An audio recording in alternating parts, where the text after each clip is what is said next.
Module 8, Project Quality Management, Module Overview. Project quality management includes the processes for incorporating the organization's quality policy regarding planning, managing and controlling project and product quality requirements in order to meet stakeholders' objectives. Project quality management also supports continuous process improvements activities as undertaken on behalf of the performing organisation. That's from the PMBOK Guide, page 271. So what are we going to be covering on this particular module? 8.0 Project Quality Management Module Overview, which is this video of course. 8.1 Plan Quality Management. The process of identifying quality requirements and or standards for the project and its deliverables, and documenting how the project will demonstrate compliance with quality requirements and or standards. Identifying the quality standards means checking to see if your organisation or project management office already has a quality standard and quality policies in place. If they do, then you will need to adopt these. If they don't, then the project manager will need to select a suitable standard and policies and suggest expanding the standard to cover the whole organisation. Then in 8.2 Manage Quality, the process of translating the quality management plan into executable quality activities that incorporate the organisation's quality policies into the project. One of the main concepts of TQM, which stands for Total Quality Management, is that quality should be planned in, not tested in, and we'll cover that more in detail. 8.3 Control Quality. The process of monitoring and recording the results of executing the quality management activities to assess performance and ensure the project outputs are complete, correct, and meet customer expectations. The managed quality process sets up and implements a quality structure to ensure that deliverables are produced according to specification. And control quality is where the deliverables and other outputs are created to match the scope. Figure 8.2 on page 273 of the PMBOK Guide provides an overview of the major inputs and outputs of the project quality management process and the interrelations of these processes in the project quality management knowledge area. Key concepts for project quality management. Whenever we think of quality in a project, probably our first thoughts turn to creating products, services and results that match the project scope and the customer's expectations. This is certainly true, however it is just part of the story. In project quality management, we're also concerned about the quality of the management of the project as well. In fact, later when we look at the quality audit, we will find that we are actually auditing the quality of the quality process itself rather than the quality of the outputs. I remember a project manager in one of my classes asked me, how can you tell if your project needs quality management? Or is it the size or the complexity of the project? The simple answer is every project requires quality management without exceptions. It doesn't mean that your 3-day project is going to spend a week in planning and executing quality processes. It's a matter of tailoring it down to suit your project. For Prince 2 practitioners, tailoring is second nature, as is one of the 7 principles, but the PMBOK Guide 6th edition is starting to talk more about tailoring, and that's a good thing, but they don't actually have much helpful advice concerning tailoring. But we might see more of that in the PMBOK 7th edition, which is probably about 2 years away. In fact, all project managers tailor the PMBOK processes to some extent, but they probably know that what they're doing is called tailoring. And in the quality processes, it helps to adjust them to suit the specific type of deliverables. If you're creating a better type of mousetrap, your quality activities will be different from a project to build a rocket to fly to Mars, for example. But in each case, the purpose is the same, which is to meet customer requirements and avoid negative consequences of failure. The PMBOK Guide gives 2 examples of quality failure. Meeting customer requirements by overworking the project team may result in decreased profits and increased levels of overall project risks, employee attrition, errors or rework. Meeting project schedule objectives by rushing planned quality inspections may result in undetected errors, decreased profits and increased post-implementation risks. In project management, the meaning of quality is largely different from the everyday meaning of quality. In everyday conversation, When someone mentions quality, they often mean grade, which is definitely not the same as quality. Quality is the degree to which a set of inherent characteristics fulfill requirements, and that's from ISO 9000. And the PMBOK guide tells us grade as a design intent is a category assigned to deliverables having the same functional use but different technical characteristics. Or to put it another way, quality is how well a project matches its specification, but grade is the features or technical characteristics. To help you see the difference, for example, let's consider something you're probably already familiar with, a cheeseburger. You decide to have a cheeseburger for lunch, and you have a choice of a $4 fast food cheeseburger or a $95 hamburger au fromage chic at a French restaurant. Which one do you think will be higher quality?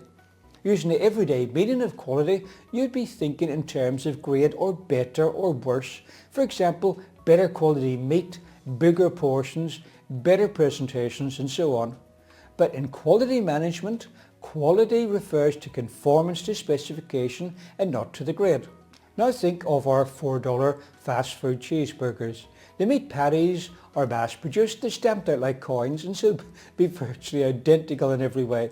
The buns would also be mass produced and identical, and so would the cheese slices. Then the burgers are cooked on a fixed temperature hot plate for a fixed time according to a specification. And so if you were to buy a cheeseburger every day at the cheap place, it would be exactly the same product day after day. This means it conforms to the specification or scope, and thus by definition the $4 cheeseburger is high quality. But in the French restaurant there may be considerable variation because chefs tend to estimate rather than weigh or to measure. And that is why when you order a meal at a restaurant, the person next to you orders exactly the same meal. Theirs is always twice the size of yours. And chefs tend to add a pinch of this or a sprig of that to the mix. The buns are baked at the restaurant in various sizes and weights, and the cheese slices are hand cut, and chef might use different types of cheese on different days.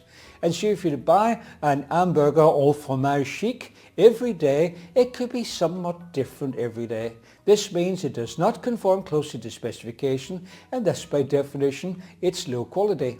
And so a $4 fast food cheeseburger can be higher quality than a $95 fancy one. But this scenario highlights another important point about quality. Low quality is always a problem, but low grade may not be. I.e. the $4 burger may be much lower grade than the $95 one, but it's quick and cheap and millions of people are perfectly happy with it, and so grade is not a problem. But if the burger is smaller than advertised, or raw in the middle, or the cheese slice is missing, then the burger is classed as low quality, and that is an issue. And one final point, I said the $4 burger conformed to the specification.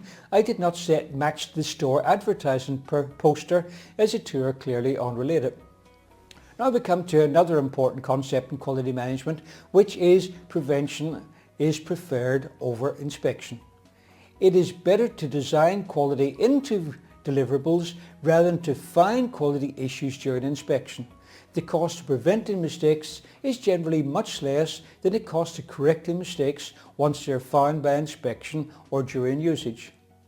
Many years ago in one of my businesses, I used to create and sell computers. They weren't like normal PCs, they were very high level computers, and they were used for video and music production platforms.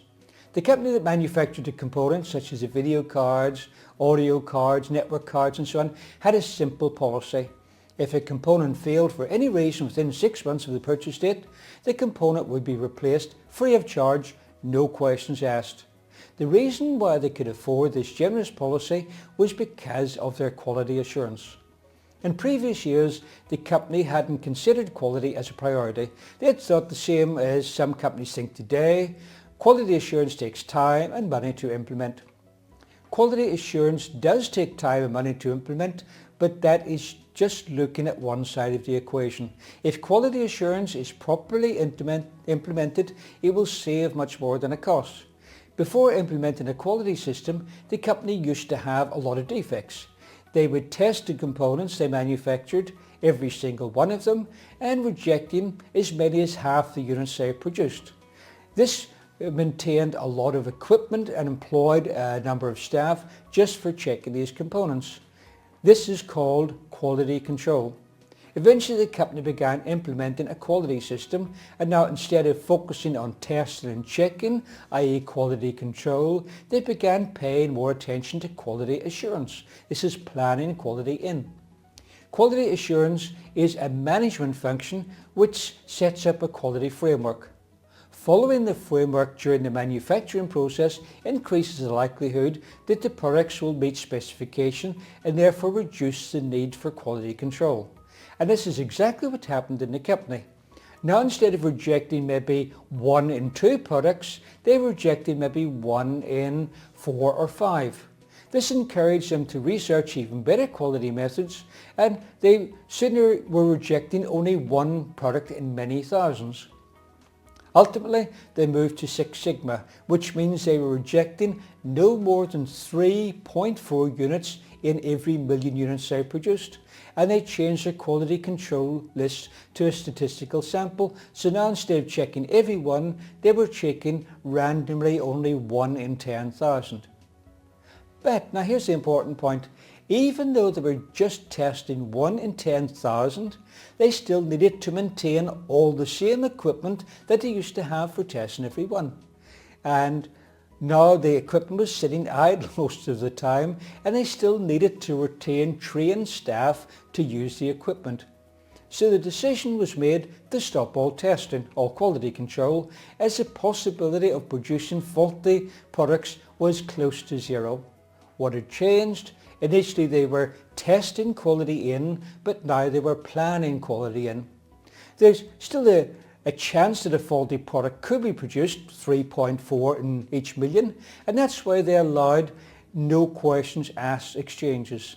And effectively the customers were now the unpaid quality control staff. This is normally a poor way to go by testing, but as I said before, we're talking about 3.4 units in every million. But now effectively the customers were the unpaid quality control staff. Allowing the customer to be the first ones to test your product is usually considered just about the worst thing you can do. But in this case, the customers are not disadvantaged. In fact, they gained from having products that were much less likely to fail, and the huge savings made by the company resulted in a reduction in the price of the products. And this is why you should plan quality in, not test quality in. I mentioned statistical sampling during that little story. Depending on the project, products and industry, the project team may need to understand some statistics. Perhaps as part of your project, you might have to produce 500,000 titanium rods that match very close tolerances. And suppose that the 5,000 rods are produced by, or the 500,000 rods are produced by 5 machines. It would take probably longer than your entire project schedule and cost more than the entire project budget just to measure every one of these. And so you can measure a sample instead. If you measured a sample of 1,000 as they come off the production line, this would prove little because they may have all come from one machine, and that machine could have been behaving differently from the others, or even behaving differently from how it normally behaves on a particular day. They would have been all manufactured around the same time, and it's possible that the machines will change over time as parts wear, tools get blunt or sharpened, and so on. The goal of statistical sampling is to test a subset of products that truly represents the entire output, but checking each tenth or each hundredth might have a similar limitation on reliability, and so the process involves a selection process that equates to a random sample. The exam will expect you to know the difference between the following pairs of terms: prevention, keeping errors out of the process, and inspection, keeping errors out of the hands of the customer. Attribute sampling, the result either conforms or does not conform. In variable sampling, the result is rated in a continuous scale which measures the degree of conformity. For example, of attribute testing, think of the 5,000 titanium rods I mentioned before. The length is critical. Either they are within tolerance and therefore useful, or outside tolerance and useless. You may also hear attribute sampling referred to as binary sampling because binary means just one of two values. An example of variable sampling would be if the rods were required in different but similar lengths. Then instead of a yes-no measurement, the rods could be sorted into different categories according to length rather than being rejected. Tolerances, specified ranges of acceptable results and control limits that identify the boundaries of common variation in a statistically stable process or process performance. Think of our titanium rods again. Suppose they are acceptable if the length is between 9.9 centimeters and 10.1 centimeters. This means that the tolerance is 10 centimeters plus or minus 1 millimeter. At 9.9 centimeters and 10.1 centimeters is lower and upper control limits. The cost of quality, COQ, is another important concept for the exam. You need to focus on this one because you will find a different definition in a number of websites and publications, and the main reason for that is that the definition has actually changed over time. And as I keep mentioning, if you're doing a PMP exam for the 6th edition of the PMBOK Guide, you need to make sure that all of the study resources you're using are specifically intended for the 6th edition, or you just end up confusing yourself and failing the exam. And it's worth noting in an exam that acronyms such as COQ, they will be spelt out fully in the examination question. Now, the cost of quality includes all costs incurred over the life of the product by investment in preventing non-conformance to requirements, appraising the product or service for conformance to requirement, and failing to meet requirement, that is rework. And that's from the PMBOK Guide, page 274. Note that there were three components to that definition: the cost of preventing non-conformance, the cost of checking if it does conform, and the cost of the rework. But most people miss the other part of the definition, and that is the costs are measured over the life of the product, not over the life of the project. Because the life of the project might be 5 months, but the life of the product could be 5 years or more. As well as the cost of quality, there is also a cost of poor quality, also known as the failure cost. And this is split into internal failure cost, which are those found by the project team, and external, which are the ones found by the customer. When you're managing quality, the PMBOK Guide tells us on page 275 that there are 5 levels of increasingly effective quality management as follows, starting with the lowest. 1. Let the customer find the defects. You just make it, send it out, and then wait for the complaints to come in. As you might expect, this is usually the most expensive because of warranty issues, recalls, rework costs, and of course, incredible damage to your reputation. Number 2, test the deliverables and then fix the defects so the faulty goods don't get into the customer's hands. Although this is a definite improvement on level 1, especially because your reputation won't suffer as much, but you still have to pay for all of the testing and the rework. So we move up to level 3. Rather than testing and fixing the products, we test and fix the process which delivers the products using quality assurance techniques. Although you have to pay for implementing this quality procedure, remember I mentioned the cost of quality earlier, but now you're saving on the cost of testing and rework. There's a couple of hidden benefits to this level. Firstly, as you're saving the costs associated with test and rework, you can increase your profit margin, or you can reduce the price of your product and get more business. And secondly, as you're saving time and resources associated with testing and rework, you can increase your capacity and or reduce your staffing levels. Now we come up to level 4, incorporate quality into the planning and design of the project and product. Now how is this different from level 3? At level 3, you're improving the system which created the products to maintain quality. But level 4, you're designing quality right into the product and to the project itself. And so you have all the benefits of level 3 because you will still maintain this process, but now you have a product which is more likely to maintain that quality when used by customers. And now we reach the top of the mountain. Number 5, create a culture throughout the organisation that is aware and committed to quality and processes and products. Level 5 is quality nirvana. Everyone in the organisation lives and breathes and dreams quality. Trends and emerging practices in project quality management. Modern quality management approaches seek to minimise variation and to deliver results that meet defined stakeholder requirements. Trends in project quality management would include customer satisfaction, understand, evaluate, define and manage requirements so that customer expectations are met. This requires a combination of conformance to requirements to ensure that the project produces what it was created to produce, and fitness to use. The product or service tends to satisfy the real needs. In an agile environment, stakeholder engagement with the team ensures customer satisfaction is maintained throughout the project. Continual improvement. The Plan Do Check Act cycle is the basis for quality improvement as defined by Shewhart and they're later modified by Deming. In addition, quality improvement initiatives such as Total Quality Management, Six Sigma and Lean Six Sigma may improve both the quality of project management as well as the quality of the end product, service or result. Management responsibility. Success requires the participation of all members in the project team. Management retains within its responsibility for quality a related responsibility to provide suitable resources at adequate capacities. Mutually beneficial partnerships with suppliers. An organisation and its suppliers are interdependent. Relationships based on partnerships and cooperations with the supplier are more beneficial to the organisation and to the suppliers than traditional supplier management. The organisation should prefer long-term relationships over short-term gains.